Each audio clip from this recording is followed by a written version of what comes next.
하나님의 은혜로 한 주간을 살았습니다. 주신 은혜에 감사함으로 주의 말씀 앞에 나오신 우리 모든 성도님들에게 오늘 주시는 은혜와 평강이 함께 하시기를 그리스도의 이름으로 간절히 축원합니다. 성령 강림 이후에도 사도들은 규칙적인 기도 시간을 가졌습니다. 유대인들은 하루 3번, 즉 제3시 오전 9시에, 제6시 정오에, 또 제9시 오후 3시에 기도하는 관습이 있었습니다. 제자들도 그 관습에 따라 기도하기를 게을리하지 않았습니다. 본문의 베드로와 요한은 제9시, 지금으로 오후 3시에 기도하러 성전에 올라갔습니다. 그 성전 미문에는 나면서부터 못 걷게 되는 장애인이 있었습니다. 그는 성전에 올라가는 사람들에게 돈을 구걸하며 먹고 살았습니다.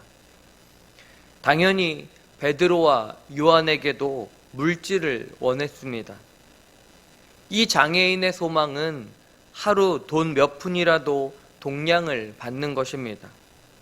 장애를 가진 그는 아무런 희망이 없습니다. 자신의 힘으로는 아무것도 할 수 없는 절망 가운데 있는 것입니다. 그런 그를 베드로와 요한이 주목했습니다. 그리고 말합니다. 우리를 보라, 우리를 보라. 베드로는 형식적인 적선을 위해 보라고 말한 것이 아닙니다.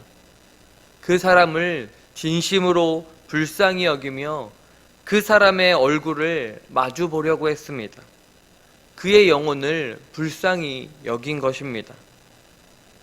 사랑하는 여러분, 그리스도의 증인은 구원의 복음을 전하는 자로서 한 영혼을 긍휼히 여기는 마음을 가져야 합니다. 베드로와 요한은 사람을 외모로 평가하지 않았습니다. 그의 영혼의 간절함을 바라본 것입니다. 예수님께서도 천하보다 귀한 한 영혼을 구하시기 위해 이 땅에 오셨습니다. 그렇다면 오늘 우리도 예수님처럼, 이 제자들처럼 언제나 영혼을 먼저 바라보며 그 자체를 소중히 여기는 마음을 갖는 자들이 되어야 할 것입니다. 이 걷지 못하는 장애인은 세상적인 물질을 원하는 마음으로 베드로와 요한을 바라보았을 것입니다. 하지만 제자들은 그에게 예수 그리스도의 풍성한 사랑을 주고자 했습니다. 베드로는 그를 향해 나사렛 예수 그리스도의 이름으로 일어나 걸으라 라고 선포했습니다. 그리고 그의 오른손으로 잡아 일으켰습니다. 그는 곧 예수 그리스도의 능력으로 일어났습니다. 이 하반신 장애인이 베드로의 오른손을 잡고 일어났을 때 겨우 몸만 지탱한 것이 아닙니다. 발과 발목에 힘이 들어가고 걸을 수 있게 되었고 뛰기까지 했습니다. 예수 그리스도의 이름의 은혜로 치유받은 이 장애인은 삶의 절망에서, 그 고통에서 해방된 것입니다. 그러니 하나님을 향한 영광의 찬송이 그의 입에서, 그의 몸에서 터져 나온 것입니다. 여러분, 예수 그리스도의 이름에는 세상이 상상할 수도 없는 놀라운 능력이 있습니다. 그리스도의 이름으로 표적과 기적이 일어납니다. 그리스도의 이름으로 귀신이 떠나가며 병자가 나음을 얻습니다. 이것이 복음을 통해 주님께서 주시고자 하는 영과 육의 온전한 회복입니다. 그런데 여러분, 이 장애인의 모습이 우리의 모습은 아닌지 돌아보기를 원합니다. 우리의 근본적인 문제는 치유받지 못한 채 외적인 물질만은 간구하는 모습, 영혼의 치유는 방치하고 눈에 보이는 세상적인 것들만 쫓아가는 모습이 우리의 모습은 아닌지 말입니다. 우리가 죄로 말미암아 영과 육이 장애가 생긴 상태라고 하더라도 장애가 생긴 우리 영과 육은 예수 그리스도를 통해 치유받고 회복될 수 있습니다. 예수 그리스도의 이름을 통해 영혼이 치유되는 것, 그것이 최고의 보화임을 기억하는 저와 여러분이 되기를 간절히 기도합니다. 그런데 우리는 본문에서 기적에만 주목해서는 절대로 안 됩니다. 이 기적과 표적의 목적은 오직 복음 전파를 위한 것, 영원한 생명을 주시는 예수 그리스도가 전파되어야 함을 잊지 말아야 합니다. 장애인의 치유는 성전에 모인 모든 유대인들을 놀라게 했습니다. 주변의 사람들은 기적의 현장을 보려고 솔로몬의 행각에 모여들었습니다. 그러자 베드로와 요한은 단도직입적으로 그를 걷게 한 것은 자신들의 권능이 아님을 분명히 밝히며 자신들을 주목하지 말라며 말합니다. 우리가 주목해야 될 분은 십자가에서 죽으시고 부활하신 나사렛 예수 그리스도이심을 선포합니다. 베드로는 모여든 유대인들의 영적 무지를 깨우치며 회개를 촉구합니다. 유대인들은 하나님이 보내신 메시아를 십자가에 못 박아 죽였음을, 예수 그리스도는 모든 선지자에 의해 예언되어 왔으며 그의 죽으심으로 부활조차 하나님께서 계획하신 것임을, 패역한 세대에서 구원을 얻으려면 먼저 자신들의 죄를 회개해야 함을 선포합니다.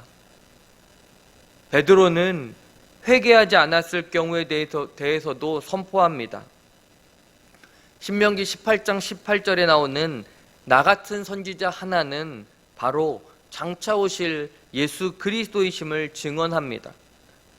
예수님은 모세가 예언했던 그 메시아이심을 구원받기 위해서는 메시아의 모든 말씀에 경청해야 하며 예수 그리스도를 부정하는 자들은 영원한 하나님의 심판을 받게 됨을, 그리고 유대인들은 언약의 후손들이지만 약속의 씨인 예수 그리스도를 믿고 영접하지 않는다면 이 구원의 은혜에 동참하지 못할 것임을 선포합니다. 여러분, 말씀을 통해 계속 나누었지만 유대인들은 하나님께서 보내신 메시아를 거부했습니다. 오늘 본문에서도 예수 그리스도가 아닌 장애인의 치유의 기적에만 주목합니다. 이런 유대인들의 모습이 오늘 우리의 모습은 아닐까요?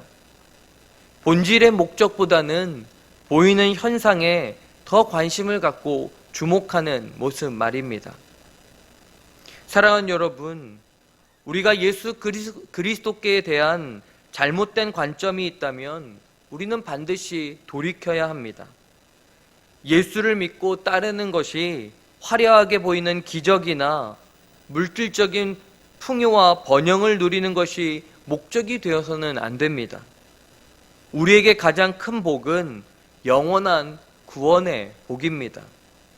우리가 돌이키며 예수 그리스도께 돌아온다면 이전에 경험해 보지 못한 하나님의 크고 놀라운 은혜들을, 복들을 경험하게 될 것입니다. 사랑하는 성도 여러분, 예수 그리스도께서는 한 영혼을 긍휼히 여기는 이 베드로와 요한의 믿음의 선포를 통해 나면서부터 걷지 못한 장애인을 회복시켜 주셨습니다. 그리고 이를 주목하는 유대인들에게 예수 그리스도의 이름을 선포하였습니다.